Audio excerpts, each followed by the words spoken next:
I have frequently insisted I would never turn the platform of the special comment into a regular feature, but as these last 2 weeks of this extraordinary and extraordinarily disturbing presidential campaign project out in front of us, I fear I may have to temporarily amend that presumption. I hope it will be otherwise, but I suspect this will be the first of nightly pieces, most shorter than this one, until further notice. And thus a special comment tonight about the last 5 days of the divisive, ugly, paranoid bleatings of this presidential race, culminating in the sliming of Colin Powell for his endorsement of Senator Obama. There was once a very prominent sports writer named Dick Young, whose work, with ever-increasing frequency, became peppered with references to My America. I can't believe this is happening in My America. We do not tolerate these people in My America. This man does not belong in My America. His America gradually revealed itself. Insular, isolationist, backwards-looking, mindlessly flag-waving, racist, no second chances, a million rules, but only for the other guy. Dick Young died in 1987, but he has been reborn in the presidential campaign as it has unfolded since last Thursday night. In that time, Governor Sarah Palin, Congresswoman Michelle Bachmann, McCain spokesman Nancy Pfotenhauer, and Rush Limbaugh have revealed that there is measurable portions of this country that is not interested in that which the vast majority view as democracy or equality or opportunity. They want only control, and they want the rest of us, symbolically, perhaps physically, out. Governor Palin, we believe that the best of America is not all in Washington, D.C., you told a fundraiser in North Carolina last Thursday to kick off this orgy of condescending elitism. We believe that the best of America is in these small towns that we get to visit and in these wonderful little pockets of what I call the real America. Being here with all of you hardworking, very patriotic, very pro-America areas of this great nation. Governor, your prejudice is overwhelming. It is not just pockets of this country that are pro-America, Governor. America is pro-America. And the real America of yours, Governor, is where people at your rallies shout threats of violence against other Americans and you say nothing about them or to them. What you are seeing is not patriotism, Governor. What has surrounded you since your nomination has been the echoing shout of mob rule. Indeed, that shout has echoed to Minnesota, where the next day an unstable congresswoman named Michelle Bachmann added to the ugly cry. I wish the American media would take a great look at the views of the people in Congress and find out, are they pro-America or anti-America? I think people would love to see an expose like that. For nearly 2 years, Ms. Bachmann, who made her first political bones by keeping the movie Aladdin from being shown at a Minnesota charter school because she thought it promoted paganism and witchcraft, has had a seat in the government of this nation, a seat from which she has spewed the most implausible, hateful, narrow-minded garbage imaginable.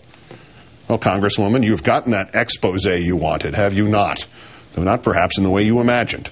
Since giving voice to your remarkable delusion that there are members of Congress who are anti-America and the extraordinary tap dance of sleaze and innuendo about Senator Obama which followed, the challenger for your House seat, Elwyn Tinklenberg, has been inundated by donations, $700,000 in the 3 days after you spoke.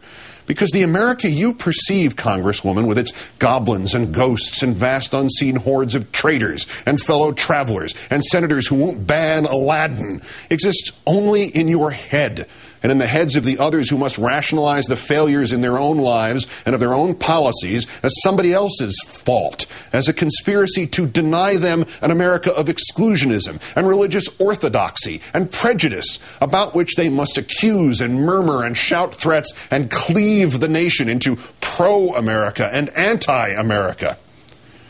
And back it all comes to the McCain campaign and Senator McCain's talking head, Ms. Pfotenhauer, who on this very network Saturday, and seemingly without the slightest idea that dismissive prejudice dripped from every word, analyzed the presidential race in Virginia.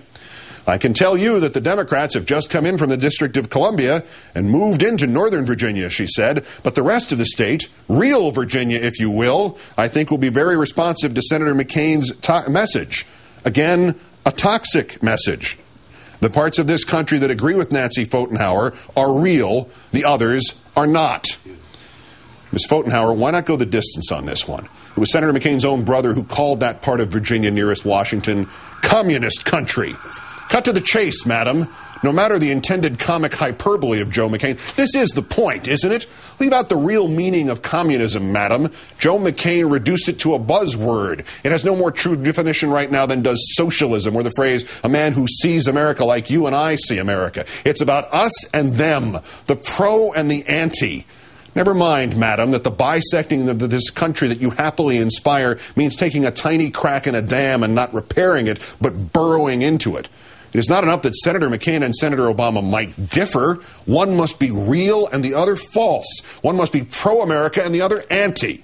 Go back and, as your boss Rick Davis said today, rethink Mr. McCain's insistence not to drag the sorry bones of Jeremiah Wright into this campaign. And whatever you do, Ms. Pfotenhauer, allow no one enough time to think about the widening crack in the dam.